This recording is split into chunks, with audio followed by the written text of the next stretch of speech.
Davis steps under center. Gibson and McClendon behind him. Davis with motion by Richard. Will give the ball to McClendon. He leaps. Oh, he doesn't get in. He fumbled the football. Carolina holds. The game is over. And Carolina has won the game. Finley to throw. Over the middle, intercepted. Wolford again. Wolford the other way. At the 30, the 40. Wolford to midfield. Miles Wolford with the pick. The heels on the doorstep of an enormous victory. Left side of the line. Hood standing to Williams' right. Williams gonna throw. One-on-one. Davis has it. Touchdown. Carolina wins. Carolina is the Coastal Division champion. Bernard fields it at the 26. Heading to the far side. Gio at the 35. Gio, he's at the 50. No, he's not. Yes, he is. Gio is going to take it for a touchdown. Are you kidding me? Connor Barth for the possible win. Snap, spot, kick away, high enough, long enough. It's good! It's good! Carolina has won the game on a 42-yard field goal by freshman Connor Barth. Good gosh, dirty. This is the Heel Tough Blog Podcast. Hey guys, and welcome into this edition of the Heel Tough Blog Podcast. It's Anthony Pagnotta back with you guys as always, and we're back to our regular weekly schedule for the podcast. Josh Marlowe is with me, and today we will be recapping the, I don't know how to describe what kind of loss this is. Unfortunate, gut-wrenching, damning. It's a very tough loss to Appalachian State at home. 34-31 the final score. And let's be really honest. App State did everything that they had to do. The Tar Heels were lucky to even be in this game in the fourth quarter with how it was looking early on. I mean, they got down by 17, had to come all the way back just to have a chance at the end, and the field goal attempt from 56 yards away was blocked. Noah Ruggles, we kind of knew coming into the season there would be a little bit of inconsistencies. His field goal attempt blocked, and Carolina, unfortunately, drops to 2-2 on the season. So, we'll be recapping that, and then, of course, we will hit on some of the other recruiting storylines just really quickly at the end of the podcast. But when you look at this loss for Carolina, to me, it's a weird loss, because at this point, when people ask me what is this Tar Heel football team, I don't know if this is where you're at. I'm just inclined to say, honestly, I really don't know. This team is 2-2. I think some people thought we would be here, but maybe in a lot different fashion than we were. I think most people before the season would have said, okay, we're 2-2, so we lost to South Carolina and Miami, and then rebounded with wins over Wake Forest and App State, right? No, it's the other way around. You beat South Carolina and Miami, two teams that people thought at one point in the season probably could get up into the top 25. Many thought Miami was probably the biggest challenger to Virginia in the ACC Coastal. That's not turning out to be right. South Carolina also looking like Will Muschamp's probably not going to be there after season's end if the fan base has their way. And then Wake Forest looking like, a totally different team than we thought in the preseason. I mean, we thought, okay, they might continue trending in the right direction. Team's still undefeated right now. They're throwing the football just about as good as anybody in the country, and then App State comes in, completes the upset of Carolina. They're now 3-0, and all of a sudden, if they can find a way to upset South Carolina this week on the road, they could be 4-0 and staring down a potential undefeated regular season. So, where do you sit on this Tar Heel football team after 4 games? Because at this point, I don't think we know a whole lot about him, maybe outside of the fact that Sam Howell's our quarterback going forward. I think what we take away from the first month is we've still got a way to go. Right. There's glimpses that this thing is headed in the right direction. You don't beat South Carolina Miami by accident. Mm-hmm. But it wasn't the quick fix that everybody all of a sudden thought was happening after the South Carolina-Miami games. The whole quick fix thing is off the field with everything that's happened off the field, which we kind of expected that when we hired Mac Brown. That's one of the reasons why he got the job, was to fix some stuff off the field. On the field, we expected it to take some time. I just think, I looked at the App State loss, and the thing I took away from it was we're 0-2 against in-state opponents. Still haven't beaten an in-state opponent since NC State in 2015. That was the last time we've been in an in-state And that was opponent. one of the things that ultimately lost Larry Fedora's job, was not winning the in-state games.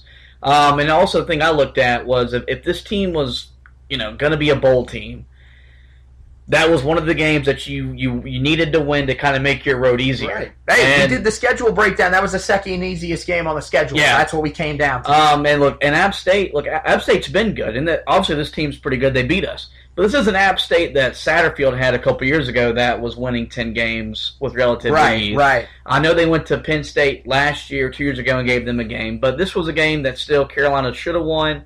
And, some of it was coaching, some of it was the players, and some of it was, App State outplayed us.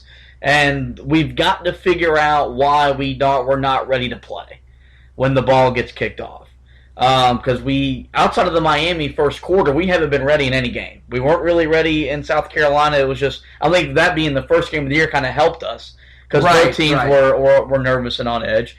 Wake Forest, I don't know what the hell that was. We got, was not a good start. Well, you could say, okay, maybe having to play for the third time in, 20 days, that one day, it's not an excuse, these but kids, these kids are young, and that's what I told you after the game. I don't know what it is, because, because if Mac Brown knew what it was, I think it would have been fixed. He tried. He tried telling them we're going to play at 1:30. That didn't help. So maybe start telling them that the game starts 2 hours later. They'll be ready to go. Right. I don't know. It's weird because, I guess you could say, okay, they definitely started the game better than they did against Wake Forest. Okay, they come out, run the opening kickoff back, score on the next play. So all of a sudden it's like, okay, maybe this team is going to get off to a fast start. But you're right. I think they've got to fix the problem, especially in these last two games.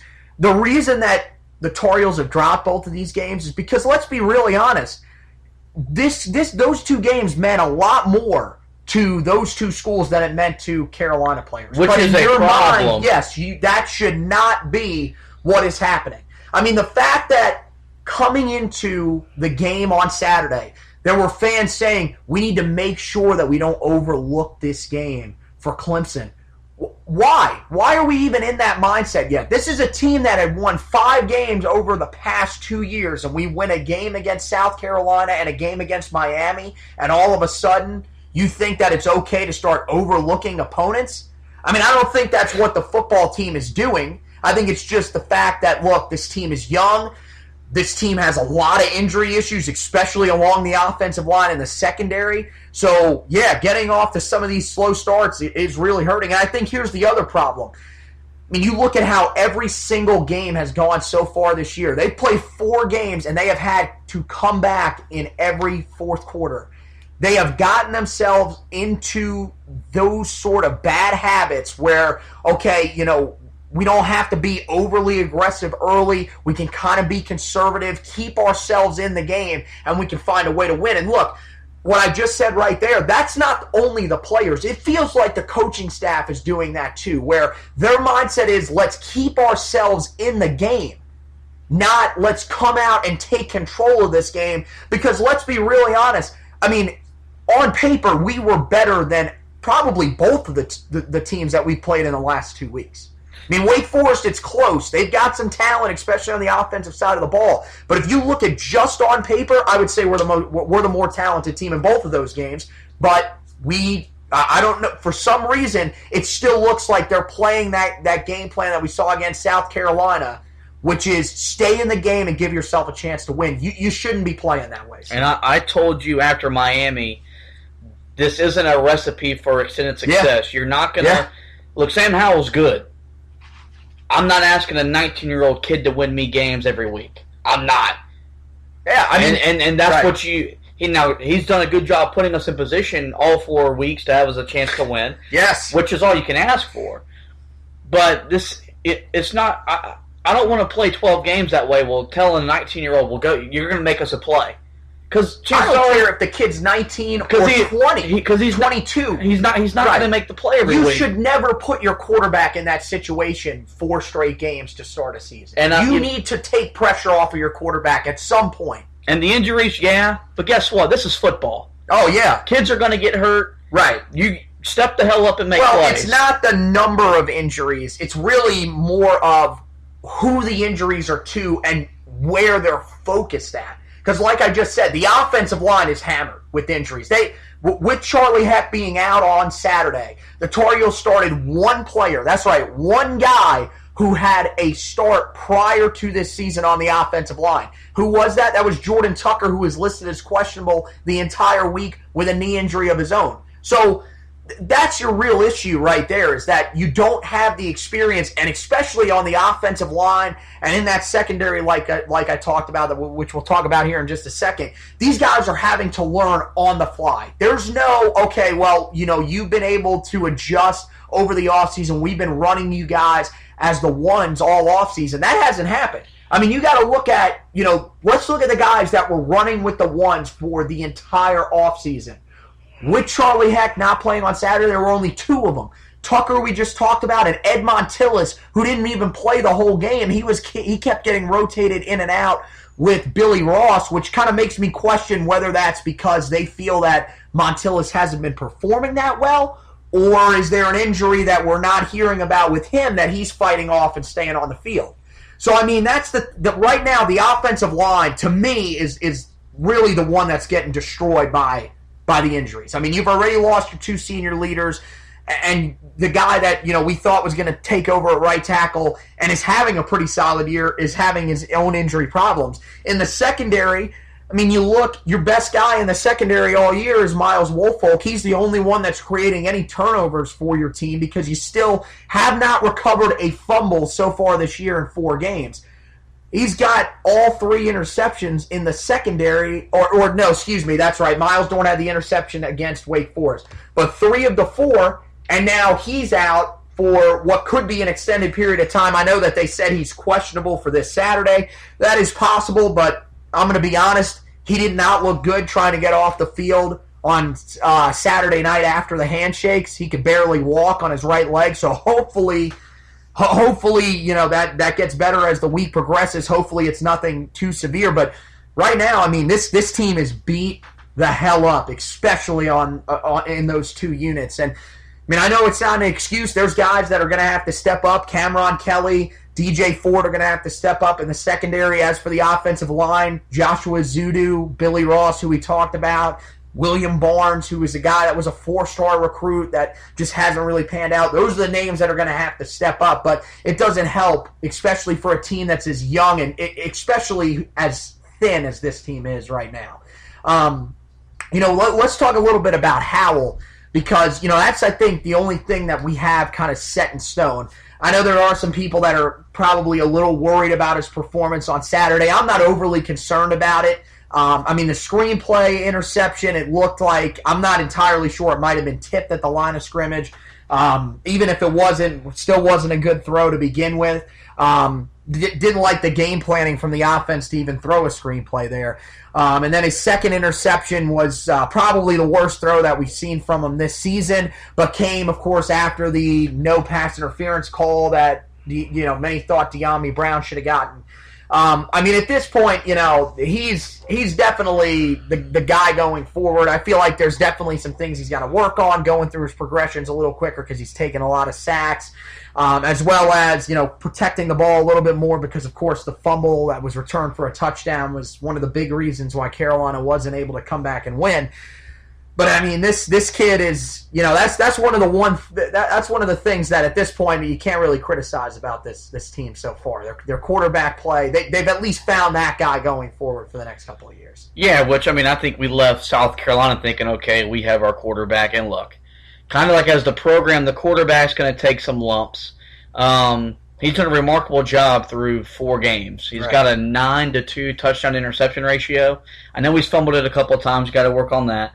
But he's doing a lot with, like you said, a beat-up offensive line, a running game that has been inconsistent since the South Carolina game. One guy's been consistent, but he just doesn't get enough touches up until the other night. And also, I mean, it really feels like, you know, we left South Carolina, we're going to let them loose, and it doesn't feel like they're really wanting to let him loose. I'm at the point where I trust him, where if we want to throw it 40 times, right, let's sling the thing. Well, I mean, and he did throw it 40 times the other night. But that was in the mindset because you were down 17. You had to start throwing the ball. The problem is you want to let him loose, but the offensive line that's there right now isn't going to allow him to be the quarterback that he wants to be. I mean, this is another thing that is true about him, and it will adjust as time goes along. When he senses pressure, that ball goes down, and he's tucking and running. It's rare that he keeps his eyes down the field, and hey, that makes sense because at the high school level, when he used to do that, no one was going to tackle him because he was a 225-pound quarterback playing in a conference in Union County that frankly just wasn't all that great. So, I understand why you want to say let him loose. The one thing that I'm kind of wondering, and we saw a little bit of it on Saturday, but I still don't feel like we've seen enough of it. What happened to those quick 4-5 yard out routes, slant routes that we saw in that first game of the season against South Carolina that were meant to get the ball out quickly and let guys that you know can make plays in space, like Daz Newsome, like Toe Groves, like De'Ami Brown? What happened to those plays? Where have those gone? Because now it seems like those plays have turned into, okay, well, we're either going to try for these deep passes. Everybody's going deep. Howell's got to find enough time behind an offensive line that's not holding up. Or let's turn these into screen plays, and those haven't really worked all that well because, frankly, your wide receiving core isn't that great blocking in space. I don't understand what's changed here. I want to see those short, quick passes that not only open up the deeper passing game, it also seems to open up those running lanes a little bit because linebackers have to look and say, okay, I'm going to have to drop, do I have to drop back into coverage to take away the middle of the field? Or, am I coming up to stop the run here? I thought that was something they did so well against South Carolina, and they started using play action really well to kind of catch that linebacking core off guard, get them with a couple of false steps, allowing them to either hit the pass or run the football. That's gone out of this offense here since that game. And I don't know how they got it. They've got to find that once again. I mean, that's what I think. But, you talked about the inconsistency in the running game. I mean, am I the only one that feels like there is consistency? It's just they have to settle on Javonte Williams and stick with him because that's their best option. Yeah, he's at the point now he should get the bulk of the carries. Yes. I get you got to spell him, and you got two really good change of pace backs. But this guy, he runs hard. He's not easy to take down.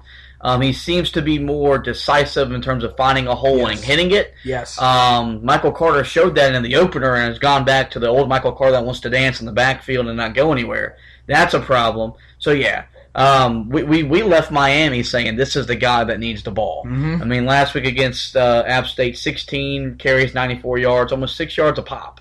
That's pretty damn good. Yeah. So I'm okay with riding him 20 to 25 times moving forward and just using Carter and Antonio Williams on third down or whatever. Yeah, Michael Carter can do some really good things out of the backfield. I'm not afraid of putting him in, if Javonte Williams needs a breather, which is going to happen when you run a guy 20 to 25 times a game like we want to see. So, yeah, but I agree. To me, he's sort of taken over, in my mind, as the best running back on this roster. I think it's pretty evident, and I think they need to give him some more carries. Now, when you look on the defensive side of the ball, there's a couple of different things here. I think that the secondary is where it all starts because they've really struggled, partly due to injuries because you don't have Patrice Renee and now Miles Woolfolk. But really, you look at Miles Dorn is not what we thought he was in coverage. In the past couple of years, he can handle himself in coverage. This year, again, we saw it this past weekend against App State. He gets burned for the long pass that allowed App State to score and go back up by 10, which was ultimately the deciding touchdown. And DJ Ford just lost in coverage at times. There was one time where he was supposed to take the flat on the left side, left it completely wide open. The receiver caught it, no problem, and had the sideline to go. Didn't score a touchdown, but you could still see the staff was not happy with him, pulled him off the field, and he heard an earful on the sideline. Those are two of the guys that have really struggled. Greg Ross and Trey Morrison, they've had their ups and downs throughout the year. I think they faced some pretty good receiving cores early on as well, especially against Wake Forest. But I think everything starts back there. I think at this point, you look at the defense that we saw in the first 2 games of the year that was more aggressive, wanted to blitz a little bit more. That's kind of left with the fact that, I feel like Jay Bateman doesn't trust his secondary to hold up on some of these blitz plays, and that aggressiveness has kind of left this defense. Yeah, and then also, part of it is the coverage. They've really struggled tackling. Definitely. And that's the whole team. That's linebackers, defensive linemen, secondary. Everybody's had a tough And a lot of that is just more the fact that they haven't been taught good tackling techniques, so they've got to break. And Bateman said that yesterday in his press conference. The tackling technique is not right. We need to fix it. Yeah. That's been disappointing just because, I thought if anything was going to be fixed this year, or defensively, was that I at least thought we'd tackle better. So hopefully the last 8 games we improve in that aspect. Right. But yeah, coverage out. Once we lost Renee, it's right. Dorn has really struggled. Yes, definitely. And this was, like you said, this is a guy that we could hang our hat on these past couple years. That was a pretty good coverage guy. This year, for whatever reason, just isn't the same kind of dude in coverage. Maybe you have bad years. Maybe that's what it is. Mm-hmm. So that's been disappointing. But the defense. I can't speak a whole lot because unfortunately, I get to watch App State. The first 3 weeks, they've been in position to make plays and weren't making plays, and which is somewhat encouraging, somewhat disappointing because you're not making the plays. But hell, at least we were in position to make plays, and so we just got to be better whenever Bateman puts us in the right situation, tackle, finish, or whatever, and then see, and that'll start turning everything around. Then it'll be more trust to blitz and to get more aggressive. See, that's the thing that's been maybe the most discouraging to me is the fact that, we've been in position to make the plays, but we haven't been able to correct the tackling. First game or 2 of the year, that's okay. The fact that it's still going on 4 games into the season, that's a little concerning. And I'm going to tell you, if you don't tackle on Saturday against Clemson, you will not be in the game for long. They will put you out of that game very quickly. So, again, there's some talent on this defense. Believe me when I say that. This group is going to be a good unit, sometime here in the near future because the talent is there. It's just really about, establishing that depth where when guys do have to come off the field, the guy that's coming in behind them, if there is drop-off, it's not much.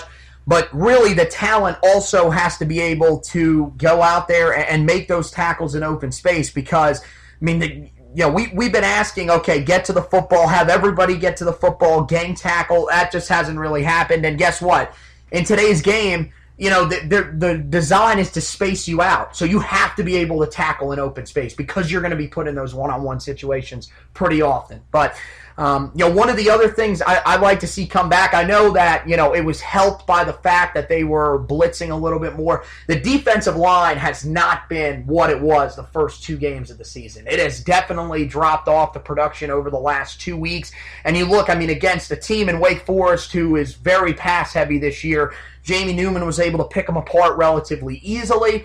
And then Zach Thomas, really, if you look at the passing yard numbers, 224 yards, 1 touchdown, you wouldn't be, saying, okay, this kid played out of this world, but he made the throws when he had to because there wasn't much pressure on him the entire day. This defensive line has to get back to being able to put some pressure on the quarterback because it just hasn't been there since that Miami game. Yeah, and that was something that we left early in the year. That was a bright spot. And then there was more in the second half where our defensive line was a little bit more fresher than the opponent's offensive line. And like I said, the last couple weeks that's kind of dropped, which kind of been discouraging because the offensive lines of Wake and App aren't as good as the offensive lines we saw with South Carolina and Miami. Exactly. You got to think we are without Jason Strowbridge the last 2 weeks. Well, he played this week, but he wasn't the same. He wasn't the same guy. You told me he didn't play. No, I told you he did play. No. Okay. I said yes. Okay, now we're going to argue played. because in the article I wrote for the Trench Report, I said we were without him because you said he did not play. He did play. That is, see, now Okay, you're, well, the now you're Trench fired. Report article is not online just yet. Well, see, now you're we don't fired. have to worry about that. But so been without him at an effective rate. And look, Mac Brown has spoken at length. He's the best pro prospect the defensive line has, which is saying a lot considering Aaron Crawford is inside, and he will go. I'm going to tell you, he will be a top 3-round pick. He's that good. And Aaron Crawford is healthy this year. Yes. And Saturday, 7 tackles, 6 of them were solo. That's a man. I mean, he's the one guy that you can't criticize. He's had a great year. He's a man. He's stepping up. Timon Fox was really good against Miami, 3 sacks. Hasn't been the same guy since that game. So 3.5 sacks first 2 games of the year, hasn't had a sack since. So he's disappeared a little bit. They're still growing. And look, this is a new scheme that is as complex as you're probably going to find in maybe college football outside of maybe what Nick Saban and those guys do in Alabama. So. Because they're in a pro kind of system, so it's not. It's up there. And they've got to learn how to handle success, and for success is them is forcing back-to-back 3-and-outs or forcing a turnover because they just haven't done it, and so they're still growing. And I mean, it's frustrating because we won the first 2 games, and for us as fans, and we've won 5 games in 2 years. You feel like we're somewhat back. Then you lose these 2 games. So a lot of this frustration is just more because we just want to win games. No, you're right. And I mean, with the defense, it's starting to feel like, okay, are we getting back into some of those issues that we've had over the last couple of years? I don't think that's necessarily true. The thing that I think really, really stinks right now is all of the injuries have kind of hurt this scheme a little bit. You can see that Bateman is having to be a little more conservative than he was in the first 2 games of the year. Here's the simple fact. Bateman wants to be that aggressive guy that's going to blitz you 15, 20 times a game, that's going to get in your face. That hasn't been there. He has to be really strategic with blitzing because if it doesn't work, you're probably giving up a big play. Remember, the first 2 games of the year, the team did not give up a play. I think it was maybe 1 or 2 plays over 20 yards in both of those games. Since then, that's not anywhere close to true. You can see that this is not the same defense. And, the guy that I think is going to hurt this team the most defensively not being there when we look back on this season will be Patrice Rene. Because you look at the difference with him in the lineup and out, it's 2 totally different football teams. So, I'll be interested. I don't want people to get too... And see, this is the thing. I know people are out there saying already, Bateman, another one that his scheme ain't going to work. This is just going to be another defensive coordinator that's going to come in. He'll be out within 2 years, and we'll be in the same place that we've been. You got to give Bateman a little bit of time. Let him get his defense healthy, and let him get guys in that will fit his scheme, 1, and can build depth, 2, and then then you can start to sort of make your assumptions about what you think he's going to be going forward. I wouldn't give up on him 4 games in. I think he's still got a long way to go. I think he's a hell of a defensive coordinator. It took him time at Army to get that team where they were. It's going to take him time at Carolina to get them where they were. So, anything else you really want to talk about before we head out with the App State game or where they're at, 4 games into the season? 2-2 is not bad. I had us right at this point in the year 3-1. So we're still kind of on schedule. Hey, it's all right. If we beat Clemson this weekend, you're still right about losing only 1 game at home. It'll just be App State. So I mean, pictures from the scene Saturday. Pretty full capacity crowd in Kenan Stadium. Very good crowd once again. Now App State did travel some fans, but that was expected. Well, what do you expect? Their fans will be sitting in the Smith Center rooting on Carolina basketball when basketball season comes around, so they know where the stadium's at. It's not that hard. But look, we're 2-2. The season isn't over. I tweeted it after Wake Forest, and say with it, if we know anything about this team, they're going to play for 60 minutes. Or they're going to give us a 60-minute game. They may not play the whole time. Maybe they may only play 30, but they're going to have us entertained for 60 minutes, and that's all we can really ask for after what we've gone through under the end of the Larry Fedora era. So, still excited. Football season's been a lot of fun. Let's try to go beat Clemson, or at least not lose by 30. Well, there you go. If you do want any more on the App State game, of course, you can go online to HeelToughBlog.com. That's where we have all the coverage. We got the recap from the game, so that'll give you the 5 things that we learned from the game. We got the stock report, which will tell you who's trending up, who's trending down. Also, there's another aspect in there, health, that is trending down. Read about all the injuries that we've got going on there as well. And then we'll have the trench report, which is going to come out right after we finish this podcast. We'll make sure that we get that posted for you guys as well. And then, of course, we'll start our Clemson preview. So that'll come out on Friday morning. You'll have the podcast that will come out on Friday morning as well, the preview of the Clemson game. So you guys can listen to that. We'll repost it on Saturday morning right before we get ready to roll up to Chapel Hill. So you guys can listen to that on your way to the stadium or during the 12 o'clock games if you really just don't find anything interesting. So you can make sure that you're prepared when your butt hits that seat in Kenan Stadium on Saturday against Clemson. So, of course, we want you guys to rate, review, subscribe to the podcast. You can do that on iTunes, Google Podcasts, Spotify, iHeartRadio, TuneIn.com. You got Radio.com. There's so many different places that you can go to do all this stuff. Make sure that you guys go in there and do that for us. We'd really appreciate that.